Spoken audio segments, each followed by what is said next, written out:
सम्मान गार्ड कंधे स्वस्थ, सम्मान गार्ड बाजू स्वस्थ, सम्मान गार्ड कट।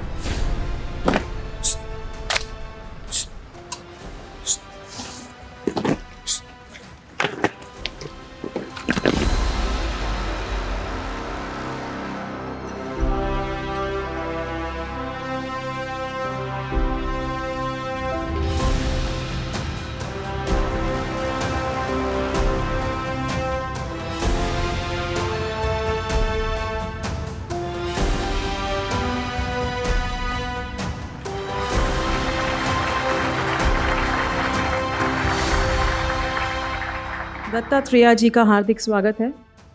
संग मंच पर उपस्थित हैं ऋषिहुड विश्वविद्यालय के संस्थापक श्री अजय गुप्ता जी एवं माननीय उप कुलपति श्री शोभित माथुर जी। मैं अनुरोध करूंगी कि श्री अजय गुप्ता जी माननीय गवर्नर महोदय का स्वागत करें।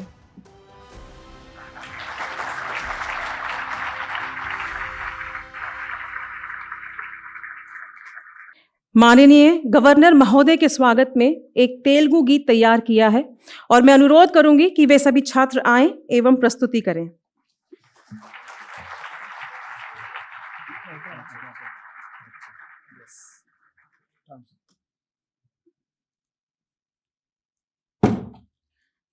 భాషలన్నీ వేరైనా భావమొక్కటే, రాజ్యాలు వేరైనా రాష్ట్రమొక్కటే, మతాలన్నీ వేరైనా మనుషులొక్కటే, తత్వాలు వేరైనా ధర్మమొక్కటే. భాషలన్నీ వేరైనా భావమొక్కటే, రాజ్యాలు వేరైనా రాష్ట్రమొక్కటే, మతాలన్నీ వేరైనా మనుషులొక్కటే, తత్వాలు వేరైనా ధర్మమొక్కటే. ఈ సీమాల సీమాలెన్ని వెలసిన తీరైన మా తల్లి దేశమొక్కటే. ఈ సీమాల సీమాలెన్ని వెలసిన తీరైన మా తల్లి దేశమొక్కటే. వేషాలు వేదాలు వేలు తోచిన వారు వీరంతాను భారతీయులే. వేషాలు వేదాలు వేలు తోచిన వారు వీరంతాను భారతీయులే. భాషలన్నీ వేరైనా భావమొక్కటే, రాజ్యాలు వేరైనా రాష్ట్రమొక్కటే, మతాలన్నీ వేరైనా మనుషులొక్కటే, తత్వాలు వేరైనా ధర్మమొక్కటే. నదులతో గిరులతో నిండి ఉన్నది, పాపాలు కడిగేటి పుణ్యభూమిది. నదులతో గిరులతో నిండి ఉన్నది, పాపాలు కడిగేటి పుణ్యభూమిది. ధర్మములన్నీ తెలిసి ఉన్నది, నీ దేశ ఖ్యాతులను నిలుపు సోదరా. ధర్మములన్నీ తెలిసి ఉన్నది, నీ దేశ ఖ్యాతులను నిలుపు సోదరా.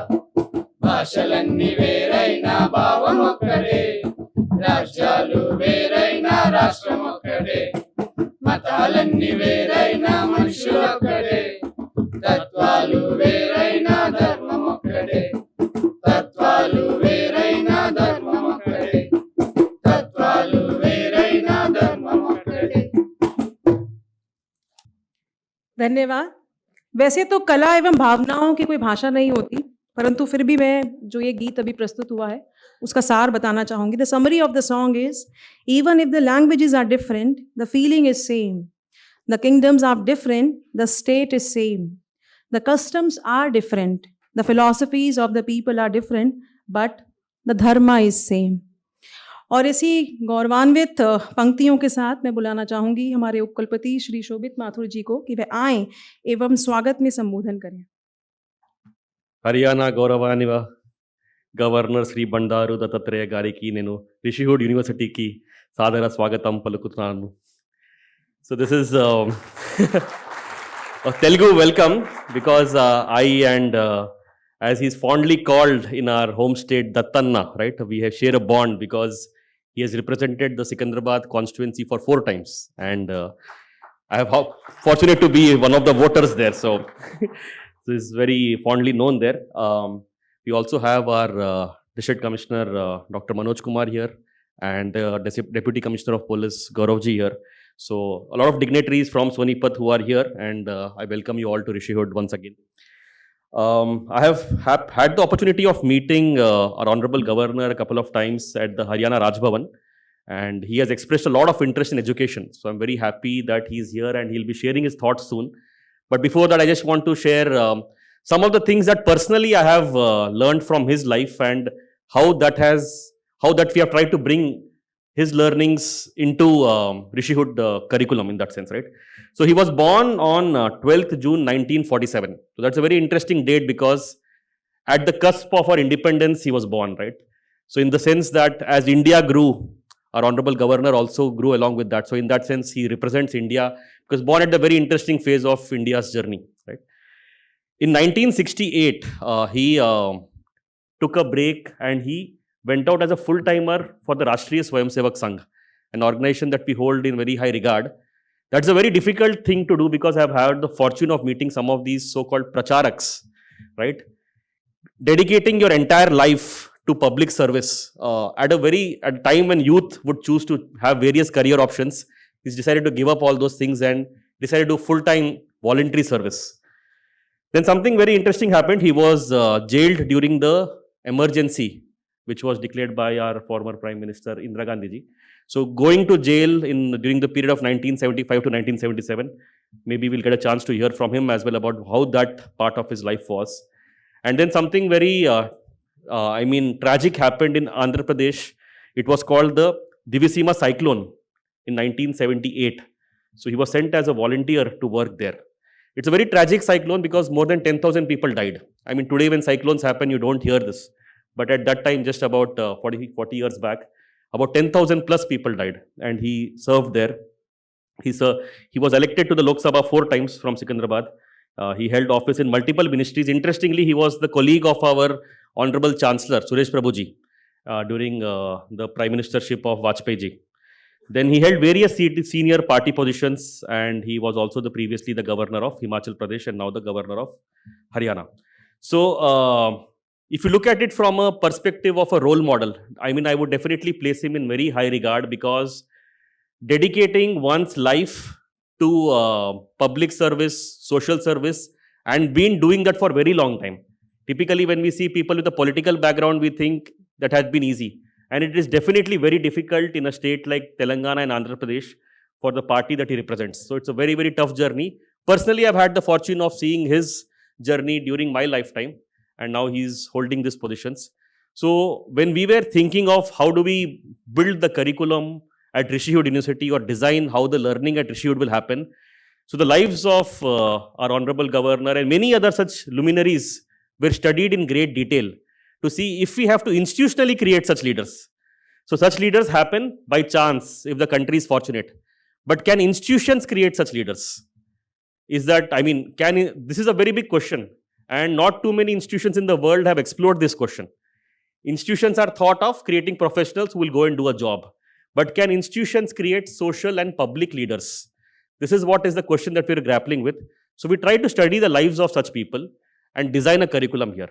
So for sir's benefit, I'll just say कि how have we यहाँ पे जैसे curriculum हमने बनाया है कि ऐसे सामाजिक कार्यकर्ता कैसे तैयार हो ऐसे इंस्टीट्यूशन से, क्योंकि अगर हमारा नाम ही ऋषिहुड है और हमारी प्रेरणा स्वामी विवेकानंद से आती है तो हम ऐसा करिकुलम कैसे बनाएं. तो ऐसा सोचा है कि if we have to solve problems of society and the world, problem solving approach is needed, and problem solving is definitely multidisciplinary. We cannot just choose one discipline to solve any problem, as all of you are aware by now, right? So we have something called a Rishihood Foundation होता है. पहले एक साल में about 300 hours of Rishihood Foundation in which various courses are there. Particularly there's a course called Science of Living which is offered in the beginning of the program that helps us understand oneself. तो अपना स्वभाव और स्वधर्म क्या है, तो इसका answer मिलता है वो साइंस ऑफ लिविंग के कोर्स से. फिर there's a course on understanding India. तो भारत की हिस्ट्री क्या रही है, अपनी परंपरा क्या रही है, अपनी फिलोसॉफिकल ट्रेडिशंस क्या रहे हैं, अपने कॉन्ट्रीब्यूशंस क्या रहे हैं दुनिया के लिए, तो उसमें होता है. Then we have something called the global grand challenges. How is the world, what are the big challenges the world is unable to solve given their world views. This is a very important thing. And then we have something called a systems thinking course which allows us to think in terms of an integrated whole. तो आज का education जैसा है बाकी दुनिया में and other I mean what we see popularly is you immediately get into the content of the program, right? But here we would want to set the context before the content. So why are we studying? What is the purpose of our education? This we try to address during the Rishihood Foundation. Along with that, some problem solving skills like data science, communication skills, all these are given. Very importantly, all students at Rishihood are engaged in community engagement on weekends. So it's a mandatory curriculum. I mean, when you see people like him, you will understand the importance of what is the reason that we should engage with community and serve. Because it is also to put our thoughts into action. And more importantly, it refines. खुद की भी एक शुद्धि होती है ऐसे through seva, right? So the community engagement program is very important that we have.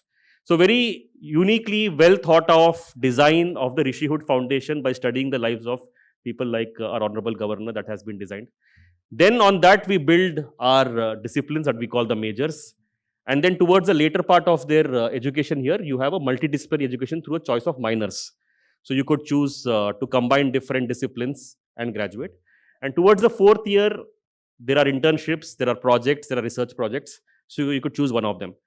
So our hope is that at the end of the 4 years, when we say that we are education for impact, right, that we will create problem solvers, we will create entrepreneurs, who will go out in society and solve problems of society and the world from their training, right? You need not become full-time social workers like Sir has done.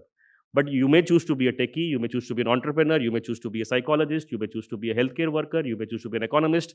But whichever domain of life you choose to, how do you solve problems of society and the world is something that we train here. So it has been very well thought in designing it. We are still implementing it and it's amazing feedback on that is coming. More than that, we are one of the very few campuses that are residential, mandatory 100% residential. So I was telling Sir that if you would want to distill the Gurukul philosophy into modern day higher education institutions, so one of the key aspects is that living and learning should not be different. Living and learning should happen together. Interestingly, the rest of the world, we have our living is different and our learning is different, but can both be integrated. That only happens in residential campuses. So we have consciously chosen to be a 100% residential campus. And the pedagogy, as it's called, how do we teach in classrooms? So everything is taught by choosing some case studies, some problem statements, and through that, specific topics are taught. Because once you immerse yourselves into the role of being a problem solver, you get a better chance of understanding the discipline, and when you go out of here, you'll be in a better position to implement those changes. I was fortunate to meet Sir earlier, and he had proposed an interesting thing called alumni engagement. He said that we should consciously engage. Education in today's time cannot be limited to the 4 years of education that you will be doing here.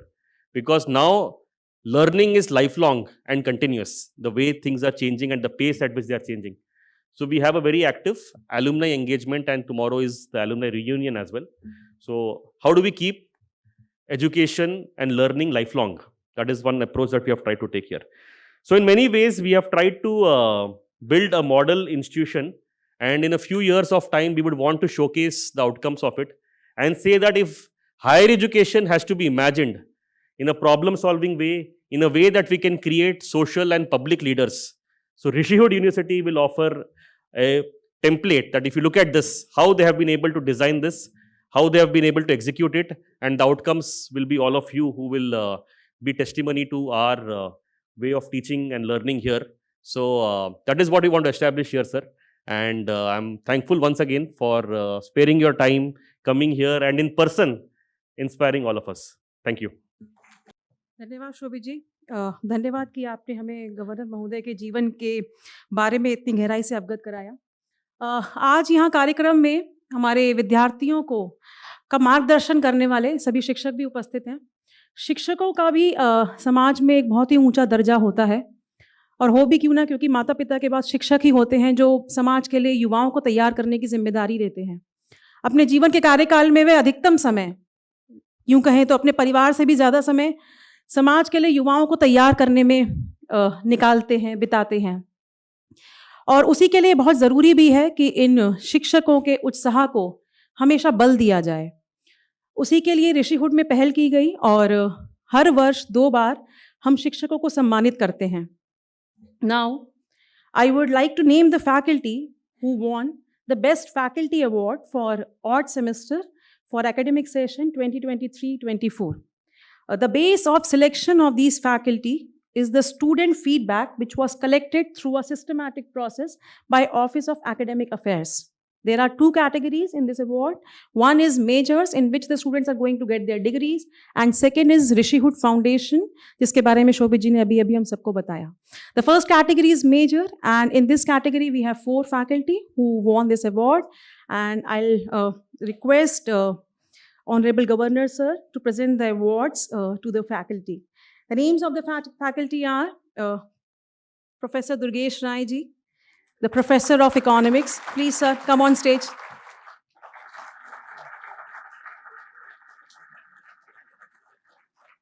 Second is Professor Preetam Lenka ji, Professor of Design.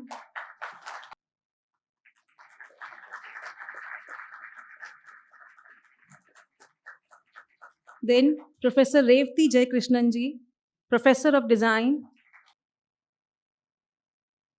Then we have Professor Sakshi Nirmani Rishi ji, Professor of Education.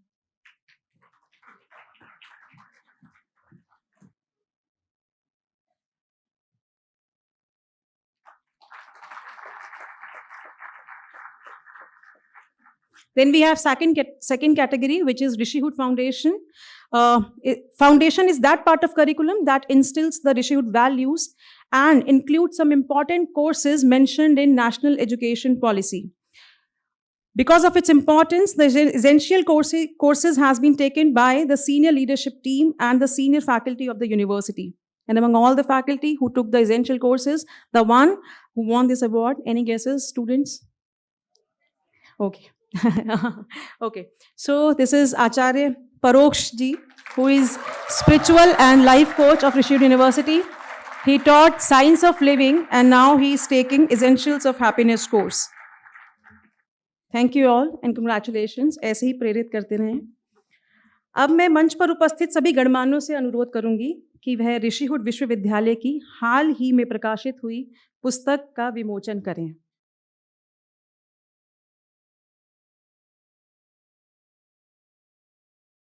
Shri Bandaru Dattatreya जी की देश की सेवा का कार्यकाल 50 से भी अधिक वर्षों से ज़्यादा और पुराना है.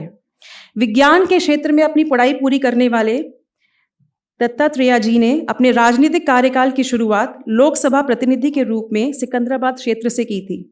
राजनीतिक कार्यकाल में वह party president, union minister of state for urban development, national vice president, minister of state for labour and employment एवं गवर्नर ऑफ हिमाचल प्रदेश के पदों पर रहकर उन्होंने अपनी सेवाएं दी हैं. आप वर्तमान में हरियाणा राज्य के गवर्नर के पद पर सेवानिवृत्त होकर हम जैसे सभी शिक्षण संस्थानों का मार्गदर्शन कर रहे हैं. अनुरोध है कि सर आप आएं एवं सभी का मार्गदर्शन करें.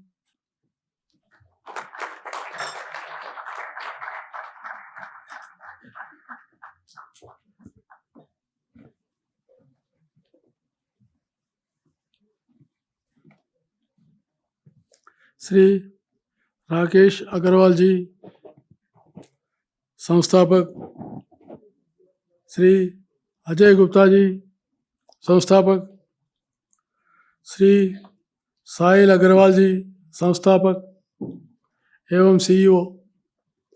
श्री सुशोभित माथुर जी, उपकुलपति. श्री ललित कुमार जैन जी, कुल सचिव. श्रीमती सौम्या अग्रवाल जी, सीओ. और हमारे डीसी मनोज कुमार जी, डीसीपी गौरव राजपुरोहित जी, उपस्थित सभी महान भाव, गण्यमान्य शिक्षकों, अधिकारीगण, कर्मचारीगण, भाइयों और बहनों और प्रिय विद्यार्थियों, मीडिया के बंधु, आज ऋषिहुड विश्वविद्यालय में आकर मुझे अत्यंत खुशी हो रही है. वैसे तो ऋषिहुड विश्वविद्यालय 2020 से ही कार्यरत है और इसके द्वारा किए जा रहे कार्यों की जानकारी मुझे मिली है और मैं अभी देखा हूँ, यहाँ वातावरण को भी देखा हूँ और आप लोगों को भी देख रहा हूँ और बहुत से यूनिवर्सिटीज़ में भी जाकर आया हूँ, लेकिन यहाँ आते ही एक नई विशेषता दिख रही है।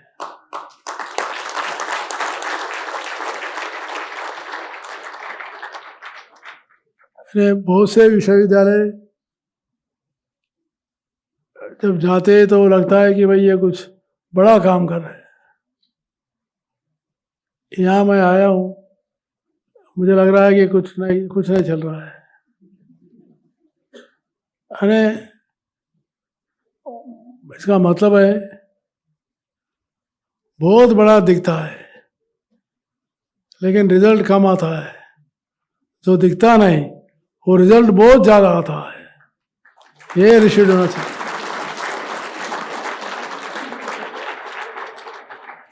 अल्टीमेटली हम कितना काम किए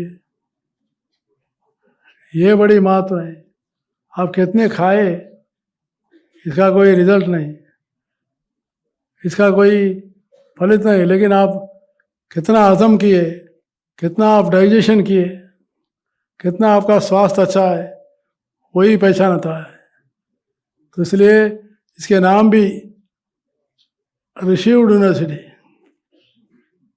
ऋषिहुड यूनिवर्सिटी नाम से ही पहचाना जाता है, ये 100% भारतीयता का यूनिवर्सिटी है।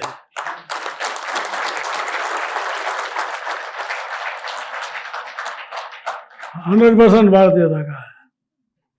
आपने बताया आपके जो पर्पस क्यों लगाया गया है। आज मुझे कभी कभी विश्वविद्यालय में जाने के बाद फिर रात में जब विश्वविद्यालय में सोता हूँ कभी मुझे दुख भी लगता है। आज हमारा जो भी शिक्षा है व्यापार के रूप में बन रही है, कमर्शियल बन रही है। कमर्शियल बनने से अफोर्डेबल नहीं है और ठीक है थोड़ा इंफ्रास्ट्रक्चर अच्छा है लेकिन अफोर्डेबल नहीं होता है। कमर्शलाइजेशन नहीं होना चाहिए।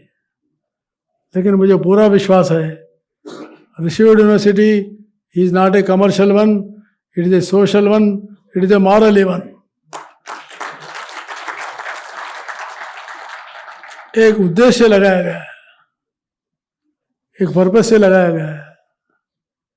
जैसा आपने पहले ही कहा था कि शिक्षा यानी क्या है, what is education, what is the purpose of education. Education not only getting degree, केवल डिग्री प्राप्त करने के लिए, सर्टिफिकेट लेके नौकरी करने के लिए ही एजुकेशन माना नहीं जाता। अभी देश में हर साल अपने लाख्स ऑफ विद्यार्थी पास होके सर्टिफिकेट लेके आ रहे हैं। टिल 2006, 7, 8 तक all universities are supposed to be generation of unemployment centers. Generation of unemployment centres. बेरोजगारी बहुत बड़ी समस्या है, लेकिन मान के चलना चाहिए विद्यार्थी, कोई भी सरकार या कोई भी जो है संस्था इतने लोगों को जो है रोजगार नहीं दे सकती है, रोजगार नहीं दे सकती है। लेकिन शिक्षा ऐसी है, स्वामी विवेकानंद जी ने कहा था, अपने पैरों पर खड़े होते हुए दूसरों को सहाय करने वाला जो सीखा हुआ आदमी है वही शिक्षा माना जाता है। अब आपके ऊपर डिपेंड नहीं होना चाहिए, दूसरों के ऊपर जो है डिपेंड नहीं होना चाहिए। आप अपने पैरों पर खड़े होकर मैं हूं बोलने वाला आदमी होना चाहिए। इसलिए आज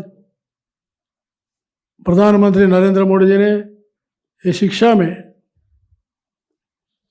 आमूलचूल परिवर्तन किया है।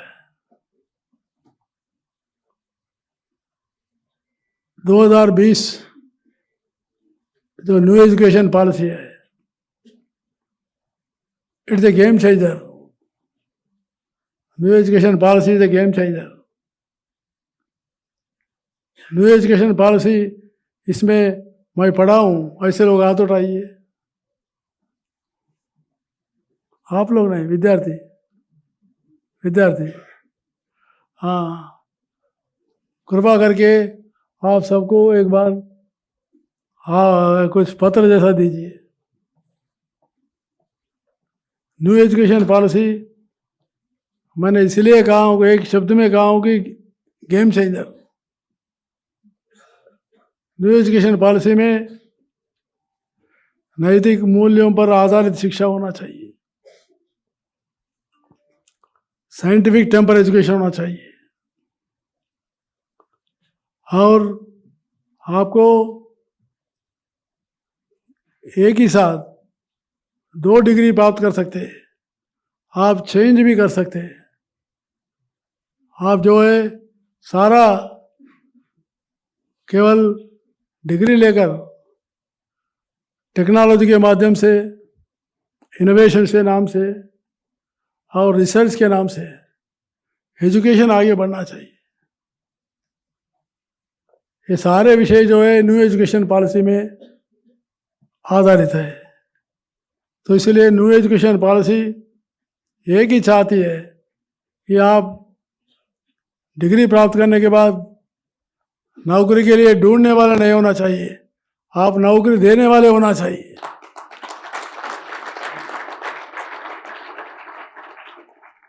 You should be job provider. You should not be a job seeker. Job seeker नहीं होना चाहिए। और सबसे ज़्यादा जो है नैतिक मूल्यों पर आधारित शिक्षा होना चाहिए। नैतिक मूल्यों पर आधारित शिक्षा होना चाहिए। मुझे बहुत ही खुशी है, ऋषिवुड मीन्स आप लोग विवेकानंद को आपने आदर्श लिया है, ये बहुत ही बड़ी चीज़ है। Vivekananda is symbol of Indian culture. सारे दुनिया को बताने वाले आदमी विवेकानंद। तो इसलिए ये यूनिवर्सिटी चाहती है आपसे एक्सपेक्ट करती है कि आप अच्छे बताए, कम शब्द में आपने अच्छे बताया कि आप सोशल फील्ड में क्या कर सकते हैं। पढ़ते पढ़ते आप लोग केवल पढ़ने में ही नहीं रहना चाहिए। मैं यहाँ आने के बाद मुझे एक छोटा सा विषय याद में आया है। मैं जब 1965 में 64-65 में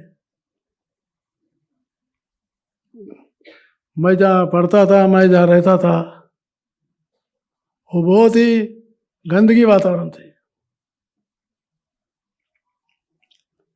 मैं कभी सोचा नहीं कि मैं मैट्रिकुलेशन पास होऊंगा। मैं खूब खेलता था,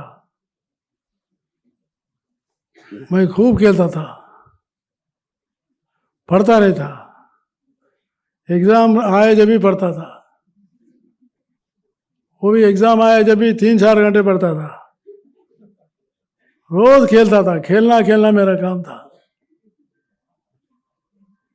और मेरी बस्ती भी जो जैसी है, मेरी जो मैं रहने का जो माहौल है, वहाँ कोई भी जो है HSC पास नहीं किया, 10th भी पास नहीं किया मेरे एरिया में कोई। सारे जो है हमारे पास छोटे मोटे धंधे करने वाले लोग हैं। मेरे पूरे मोहल्ला में कोई भी HSC नहीं, मेट्रिकुलेशन नहीं। तो इसलिए मैं भी सोचता था कि चलो भाई हम भाई कुछ पढ़ लेंगे, पढ़ ले रहा था। तो एक आदमी, एक व्यक्ति ने, वो जो है आपके अच्छे दोस्त है,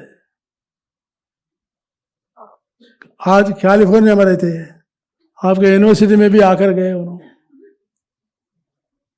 उनका नाम है डॉक्टर मनोहर शिंदे। उन्होंने मेरे घर पे आया, मैं घर में नहीं था, मेरे माताजी थी। मेरे माताजी ने बाजार में प्याज बेचती थी। हम बहुत गरीब परिवार के लोग थे। मेरे माताजी रोज बाजार जाना, कमा के लाना, बाद में खिलाना। मेरे भाई नहीं पढ़ते थे। मेरे भाई जो है छोटा सा दुकान में छोटा मोटा काम करता था, मेरे से बड़े। लेकिन मनोहर जी ने आके मेरे को परिचय करने के लिए मेरे मकान आए। मैं नहीं था, मैं खेलते बाहर गया, मेरे माताजी से परिचय कर लिया है। मेरा माताजी का नाम है ईश्वरम्मा। उस पढ़ाई नहीं आती है,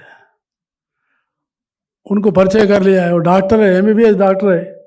थोड़ा इसको ध्यान से सुनना चाहिए, ये इवेंट को थोड़ा ध्यान से सुनिए। MBBS फाइनल ईयर स्टूडेंट थे उन्होंने। वो मेडिकल कोट वगैरह काफ़ी सारा बाजू गाड़ी में लगा के मामूली वेश में आके घूमते थे। मेरे माताजी को परिचय कर लिए। मेरे माताजी को पूछा आपके लड़का कहाँ है? वो अभी आता है, उधर घूमते रहता है वो। तो फिर वैसे हमारे माताजी से अच्छा उनका दोस्ताना हो गया। बहुत ही रोज आते थे, रोज आते थे।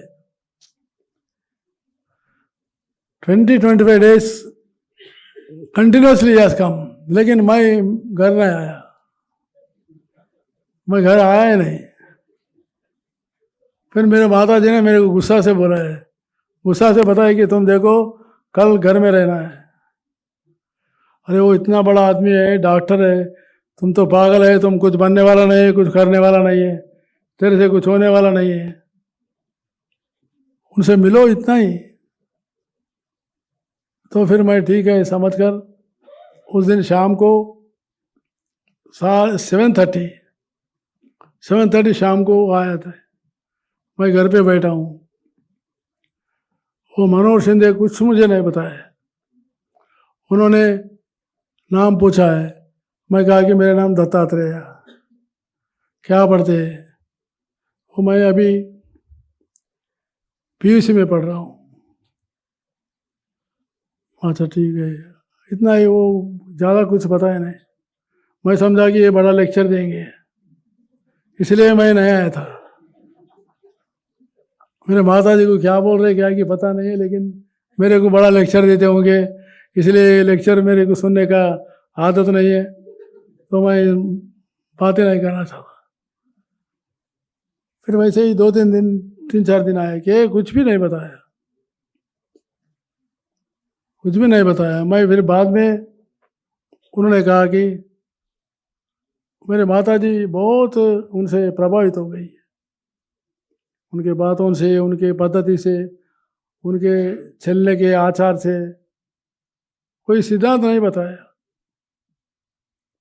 कोई सिद्धांत नहीं बताया। केवल आना, मिलना, प्यार से बात करना, चले जाना, इतना ही था। तो फिर उन्होंने मुझे कहा कि आप एक दिन हमारे पास आइए। तो मेरे माता जी को पूछा कि आने के लिए कह रहे, मैं कहाँ जाना? नहीं, वो बोलते वो वहाँ जाओ, एक आधा घंटा जाके आओ। तो मैंने गया था। वहाँ जाने के बाद उन्होंने 1 घंटे में खेल कूद वगैरह खिलाया। खिलाने के बाद उन्होंने एक स्टोरी बताया था मुझे, कहानी बताया, एक स्टोरी। सारे लोग नीचे बैठे, हम 15 लोग थे। 15 विद्यार्थी थे, 15 विद्यार्थी थे। उन्होंने स्टोरी बताया, Napoleon the great, Napoleon the great का स्टोरी बताया। मैं बहुत ध्यान से सुना हूँ, लेकिन वो 5 मिनट में 8 मिनट में पूरा पिक्चर दिखाया जैसा बताया।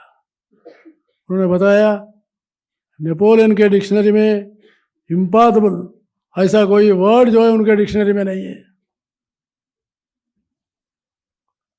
अब तो आप सब लोग जानते हैं नेपोलियन क्या किया है, कैसे बना है। तब मेरे मन में आ गया, उन्होंने सारा बताया कि नेपोलियन जब उनके हाथ में इम्पॉसिबल बोल के जो डिक्शनरी में उनके नाम में नहीं है, अपने डिक्शनरी में इम्पॉसिबल क्यों रहना चाहिए।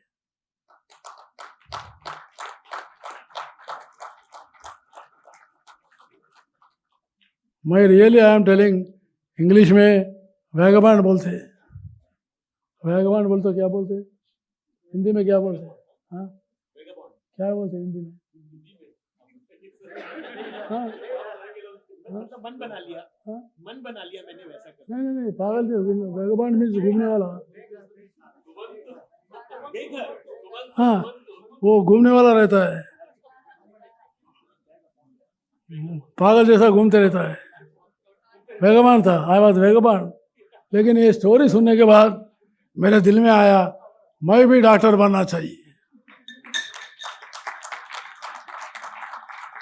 ये मनोहर शिंदे डॉक्टर बना है, मैं भी बनना चाहिए।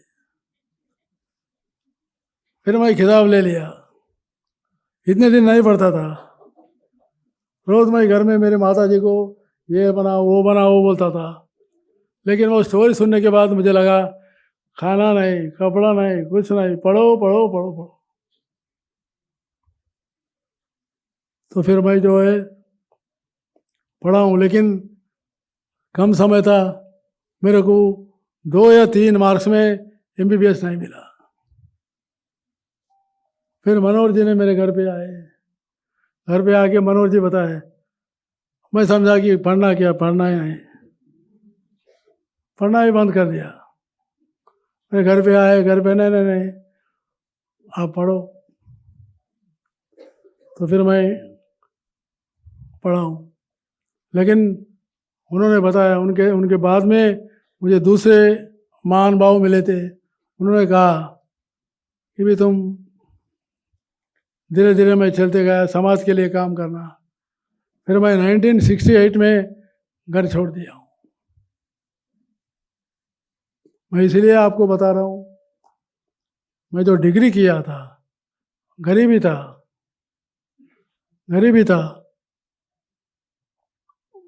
सब लोग बोलते थे कि माता जी को, फैमिली को देखना। ठीक है, मैं भी जो है बैंक का एग्ज़ाम लिखा था, बैंक के एग्ज़ाम में पास हो गया, नौकरी मिली है। लेकिन मैं नौकरी में नहीं गया। मनोहर जी जब बताए समाज के लिए काम करो, फिर मैंने सोचा कि भाई ये नौकरी नहीं करूँगा।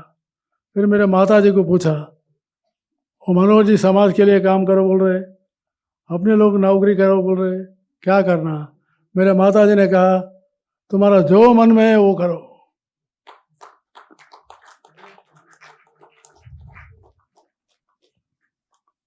फिर मैंने जो है समाज के काम के लिए निकला। 68 से गया। अगर मैं नौकरी करता, आज राज्यपाल के रूप में आपके बीच में नहीं रहता था।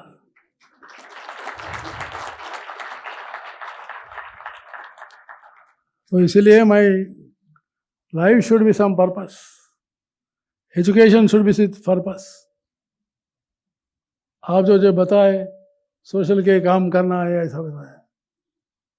आप लोग भी जो है पढ़िए, अच्छा पढ़िए, because this is the new age. Knowledge is power, money is not power. Money will come and go, knowledge is ever. तो इसलिए नॉलेज बनाइए, नॉलेज सोसाइटी में रहिए, टेक्नोलॉजी के माध्यम से आगे बढ़िए और नवाचार से आगे बढ़िए।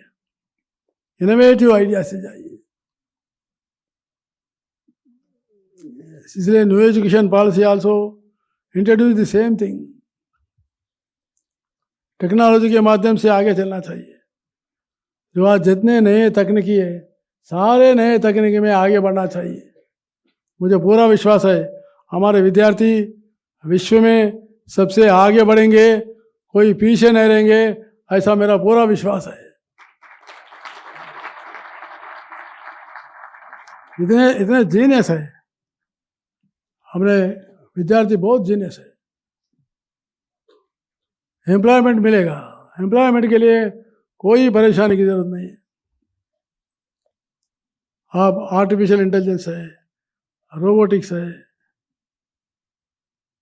ब्लॉकचेन टेक्नोलॉजी है, 3D प्रिंटिंग है, एनिमेशन है, ऐसे नए नए टेक्नोलॉजी जो है, इतना टेक्नोलॉजी है उतना टेक्नोलॉजी से आगे बढ़ी है। इस बीच में एक इकोनॉमिक सर्वे में आया है 2030 there will be 3 crore jobs in the world, 3 crore jobs in the world। मुझे पूरा विश्वास है हमारे युवा, भारतीय युवा शक्ति जो है, हमारी शक्ति जो है, ये सही तकनीकी अगर उपयोग करेंगे, 3 करोड़ में से 2 करोड़ अपने भारत के वासी और नौकरी में जाएंगे। इतना जो है अपॉर्चुनिटी है। तो इसलिए आप लोग अपने विद्यार्थी को यहाँ पढ़ाने के लिए काफ़ी ज़्यादा, मुझे ज़्यादा बताने का नहीं, मैं तो ज़्यादा बता दिया। आप इतने ही आगे बढ़िए, लेकिन you should have some purpose. आप कुछ पर्पस बनाइए और मन को थोड़ा शांत लगाइए। आप मन को जितना शांति में लगाएंगे, आपका बुद्धि उतना बढ़ेगा। बुद्धि जैसा बोलेगी आप वैसे आगे चलेंगे। आप जैसे आगे चलेंगे वैसे ऐसे आपका जो है प्रगति बढ़ती रहेगी। तो इसलिए सबसे ज़्यादा महत्व है मन जो है प्रसन्न रखिए, शांत रखिए, गड़बड़ मत रखिए। या बात कर रहे हैं आप, दोनों बात कर ले रहे हैं, मन मेरे पास लगाना।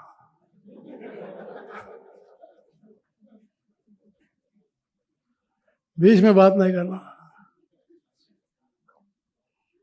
Concentration should be there. मैं इसलिए आपको पूछ रहा हूँ, मैं भी टीचर के नाते काम किया, लेकिन फीस नहीं लिया हूँ। मैं फ्रीली जो है गरीब बच्चों को पढ़ाया हूँ।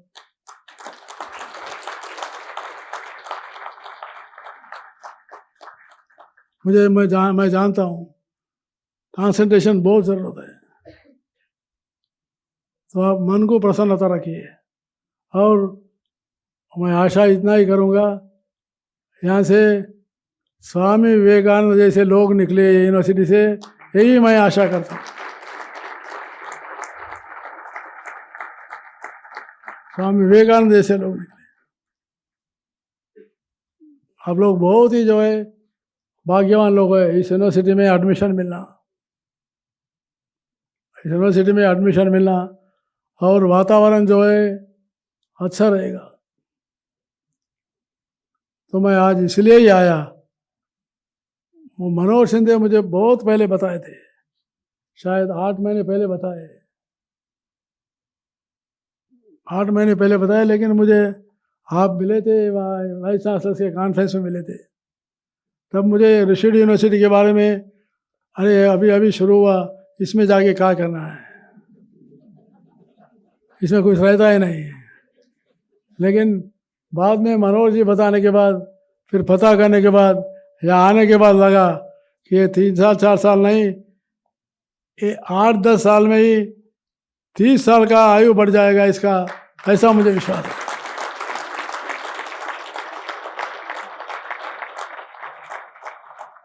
It will become attraction centre. it will become a center of point. Because निस्वार्थ ये जो काम करते हैं, समाज के बारे में जो काम करते हैं, उसके लिए प्रचार की जरूरत नहीं है, प्रचार के बारे में जानने की जरूरत नहीं। जो प्रचार के पीछे जाएगा वो आगे नहीं बढ़ेगा। तो इसलिए मुझे विश्वास है आप लोगों ने नए नए तकनीकी से आगे बढ़ रहे और ओल्ड ट्रेडिशंस, अपने भारतीय परंपरा को भी कायम रखने का आपने जो यहाँ निर्णय लिया है, उसके लिए मैं यूनिवर्सिटी के सारे टीम को मैं बधाई देना चाहता हूँ। इतने सारे डेडिकेटेड टीम है, सारे वेल लर्नड पीपल है, ज्ञानी लोग हैं। तो ऐसे बीच में मैं आप सब लोगों के बीच में रहना और मेरी कहानी आपको सुनाना, मैं आपको बहुत बहुत बधाई बताते हुए समाप्त करता हूँ। जय Hind.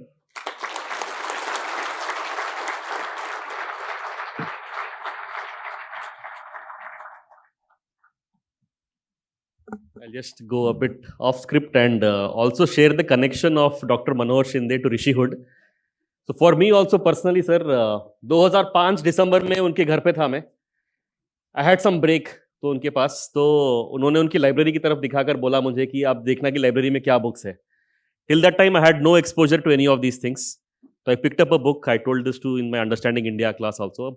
A book called Tao of Physics, which is about Vedanta and quantum physics. And then since then I have been reading a lot about that, and he has been very influential in our life, personally my life. जब भारत लौटना था तो he was one of the people who said कि it's about time you go back to India and do something for India. So without him I would not be here. If I would not be here, I would have not met Sahil, we would have not built Rishihood. So the existence of Rishihood is also attributed to a person by name Manohar Shinde. Okay, so this enigmatic personality will be among us next month. So you will get a chance to meet him. You will not find him very flamboyant or something, but one of those people who will just tap you on the shoulder and give you some advice. And because of that, institutions are built. Because of that, nations are built. Such people are working anonymously in remote parts of the country and the world without getting any fame, recognition, money, anything. And those have been the people that have inspired us to build a place like Rishihood. Thank you. धन्यवाद sir, धन्यवाद आपके समय, संबोधन एवं मार्गदर्शन के लिए। और हम सभी आज आपको ये विश्वास दिलाते हैं कि ऋषिहूड विश्वविद्यालय का हर हाथ, चाहे विद्यार्थी का हो या शिक्षक का हो, वह समाज की तरक्की एवं देश की तरक्की, समाज के कल्याण एवं देश की तरक्की में निरंतर कार्यरत रहेगा। इसी के साथ मैं अनुरोध करूंगी श्री अजय गुप्ता जी एवं श्री शोभित माथुर जी से कि वे गवर्नर महोदय को सम्मानित करें।